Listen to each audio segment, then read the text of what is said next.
and good day mga katupa. JR here, the shifting gear, and welcome to my channel mga katupa. Ngayong umaga po ay may lakad na naman po tayo mga katupa. Pupunta po tayo sa isang charity ride po dito sa bayan ng Calasiao. First time po nating dumalo sa isang charity ride, kasi yung mga nakaraang mga charity ride po na sinalihan po natin, hindi po tayo nakapunta mismo ng personal. Kasi gawa po ng pandemic po noon, yung mga medyo stricto po, kaya may mga pagkakataon na hindi po tayo nakakapunta. So ngayon po, first time sa inyo pong lingkod na sumali sa charity ride. At salamat po sa mga nag-invite.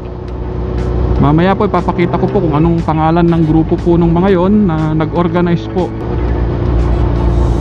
Actually, itong video na to po, hindi ko po ginawa to para ipagyabang po sa inyo na ay, shifting gear, kailangan pala pag tumulong naka-video. Hindi naman po.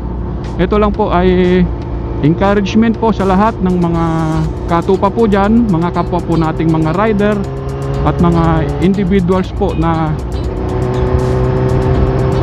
pag gusto nyo pong makatulong, marami pong paraan mga katupa. Nariyan po yung mga charity ride, may mga feeding program po, marami pong mga ino-organize na mga kawang gawa po.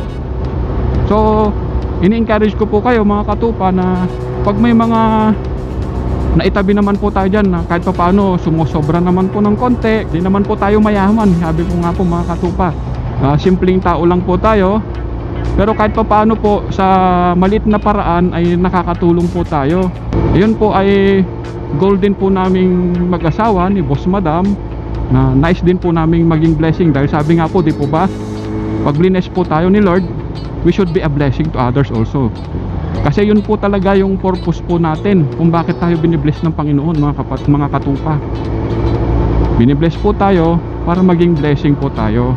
Maliit man pong bagay yung maitutulong po natin, maiambag po natin, kagaya po nitong pupuntahan natin, sa totoo lang po maliit lang po na halaga yung maitutulong natin. Pero pag nakita nyo po na sama-sama na nagtutulong-tulong ang bawat mga kagulong po natin, mga kapwa rider po natin, magiging magaan po ang lahat. Madali pong makaipon, madali pong makatulong pag sama-sama po. Kaya ako po'y natutuwa sa mga organizer, sa mga nag-invite po sa atin. Ako'y nagpapasalamat po at naisipan nyo po kaming isali sa inyo pong adhikain. Kaya tara po mga katupa, balikan po natin mamaya pag nasa ano na po tayo, Calasiao. A few moments later. Sir, pwede po magtanong, saan po yung papuntang Longos po? Longos. Diyan lang po ito, sir. Yan ang may shortcut dito sa bandang Nangko. Tipro, pagkakas po kayo doon. Anong pa? Tulungo, sabi niya, may nakalagay naman po na Tulungos po. Malapit na doon yung elementary school, sir? Kapag yun ang dadaanan nyo, medyo malapit-lapit na yan. Kasi pag hindi ko nyo kaya, diretso ito, di ba? Dahil diretso na rin. Pag-akyat ko dito, sir, pagbaba ko, ilang kanto po? Karakita nyo, sir, may makikita ka na road ng Tulungo, sabi niya. Kaya yun, pasukin nyo, sir. Sabi kung kaya ka na, pag-ikot nyo yun, diretso lang yun. Apo. Tapos, pagdating sa dulo, kasi yung malaki bahay dito, kanan mo kayo, yun, espirado yun. Malapit na po. Sige, sir, thank you po.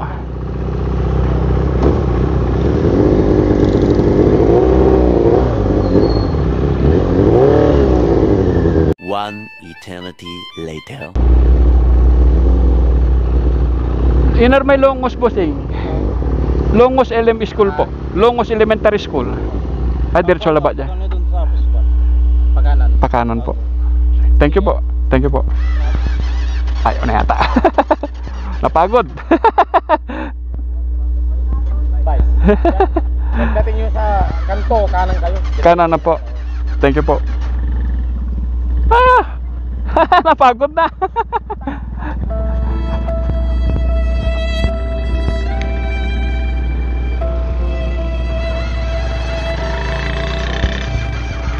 Malapit na tayo eh.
A few moments later. At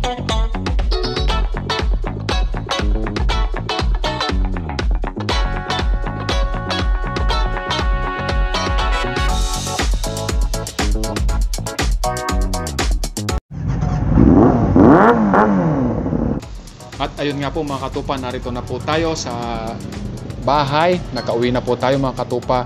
Hindi ko na po vinidyo yung sa kalsada kasi sobrang init na po. Tsaka hindi na po masyadong makita sa camera. Kaya dito na lang po natin tatapusin yung ating video mga katupa. Yan po, masarap sa pakiramdam ang makadalo sa mga ganun po palang gawain. Kagaya po niyan. Actually po nakasali na po kami dati sa mga charity ride pero hindi po ako dumadalo. Masarap po pala sa pakiramdam dahil marami po tayong mamimit na mga bagong kaibigan. Marami rin po tayong makikilala na mga kapatid po nating mga rider. Kaya yun nga po, in-encourage ko po kayo mga katupa sa may mga budget naman po na gustong tumulong. Ito po yung pagkakataon na tayo po ay tumulong sa ating mga kapwa. At the same time, nai-enjoy na rin po natin yung ating pagra-ride at yung camaraderie po ng mga riders mga katupa. At ayun po, maraming salamat sa nag-organize po ng charity event na ito, ang Honda Click Nation Philippines Pangasinan Chapter. Salamat po sa inyo sa pag-invite. Yung isa pa po, kakolaborate po nila, yung CIASI or CIASI Riders Pangasinan Chapter po. At salamat din po pala kay Ma'am Rose na nag-asikaso po sa atin kanina pagdating po natin sa venue. Yun po, maraming salamat muli mga katupa. Sa mga katupa po dyan na hindi pa po nakapag-subscribe, please subscribe, like, and share po sa ating channel. At sa mga nakapag-subscribe na po, maraming salamat po muli mga katupa. At kagaya nga po ng madalas nating sabihin sa bawat biyahe po natin, pray first before you ride po at mag-ingat po tayo parati mga katupa. Thank you so much po. God bless. Paalam!